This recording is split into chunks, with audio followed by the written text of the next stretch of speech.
नमस्कार, सतर्क महाराष्ट्रामध्ये आपले स्वागत. मी रेखा मेगडे. उपनगराध्यक्ष गणेश काकडे यांच्या पाठपुराव्याला यश. जोशीवाडी ठाकर वस्तीतील विकास कामांना अखेर मुहूर्त.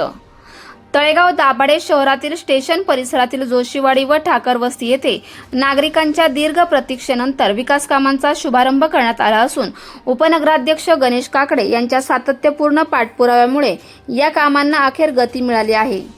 लोकशाहीर अण्णाभाऊ साठे नागरी वस्ती सुधार योजना 2025-26 अंतर्गत मंजूर झालेल्या 71,70,759 रुपयांच्या निधीतून रस्ता काँक्रिटीकरण तसेच बंदिस्त गटार उभारणीच्या कामांचे भूमिपूजन उत्साहात पार पडले.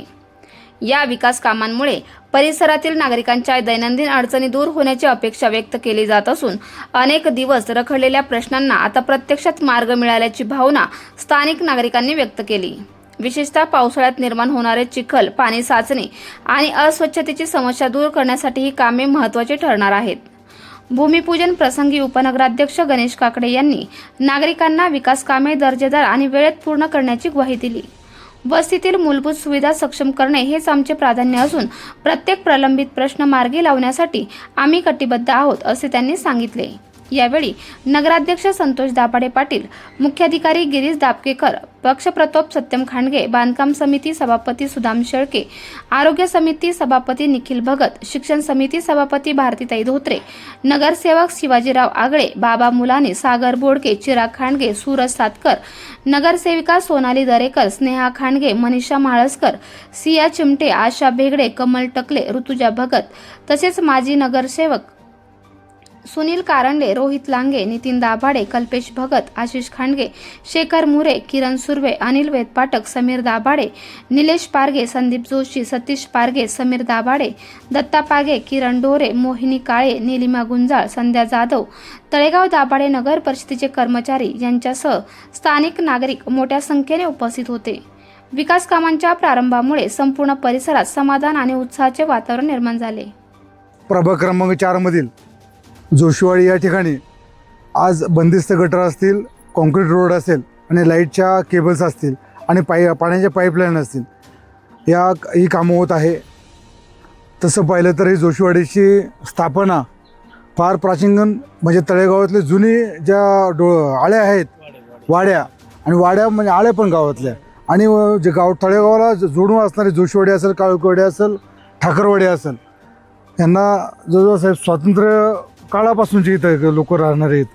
मंडळी आता काम करतात आणि वारंवार इथं बोलण्यातून एक खंत जाणवत होती की बाबा ज्या भागात आपण वावरतो त्या भागामध्ये कसं पटकन लवकर काम होईल.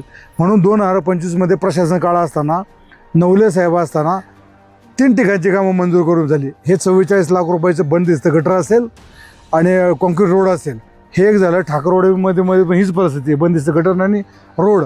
त्याचप्रमाणे सिद्धार्थनगरमध्ये बंदिस्त रोड आणि गटर हे 51 लाख रुपयाचं आहे. अशी साधारण आपली 1.25 कोटी रुपयाची कामं मंजूर झाली. पण नंतर प्रशासन काळ होता, इलेक्शनची धावधूम होती म्हणून साहेब बहुतेक काम लांबलं आणि नंतर आपण 2-3 महिने आपण आलो. पण तळेगाव नगरपालिकेमध्ये निधीचा प्रॉब्लेम होता आणि निधीचे प्रॉब्लेम असल्यामुळे निधी उपलब्ध होतपर्यंत आम्हाला 2-3 महिने थांबावं लागलं. आजसुद्धा काम होते तळेगाव नफा फंडातून न होता, कारण नफा फंड आमच्या लोड पडला असता. हे अण्णासाहेब साठे नागरी वस्ती योजनेतून हे आज काम मार्गी लागत आहे इथलं. आणि ठाकरवाडीचं काम हे नफा फंडातून नाही लागत, कारण तो नफा फंडाला ऑलरेडी तळेगावच्या नफा फंडावर भरपूर लोड असतो आणि लोड आहे. तर आज काही असो पण कामाची सुरुवात झाली. आज आमच्या नागरिकांच्या चेहऱ्यावर थोडं समाधान वाटतंय.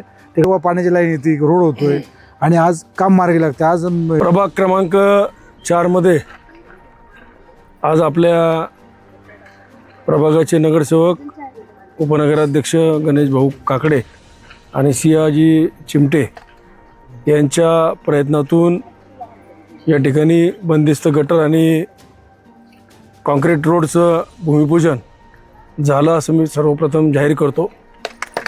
44 लाखाचं काम आज आपल्या अनेक वर्षापासूनचा प्रलंबित प्रश्न हा आज मार्गी लागतोय.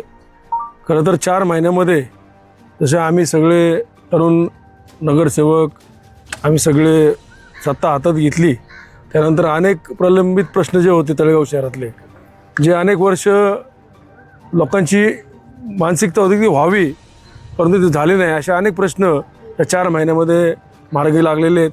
आज आपल्या परिसरातील ताज्या घडामोडी पाहण्यासाठी सतर्क महाराष्ट्र या चॅनलला लाईक, शेअर आणि सबस्क्राईब करायला विसरू नका. संपूर्ण महाराष्ट्रात प्रतिनिधी नेमणूक चालू आहे. आमच्या चॅनलचे अधिकृत प्रतिनिधी होण्यासाठी दिलेल्या नंबरवर संपर्क करा.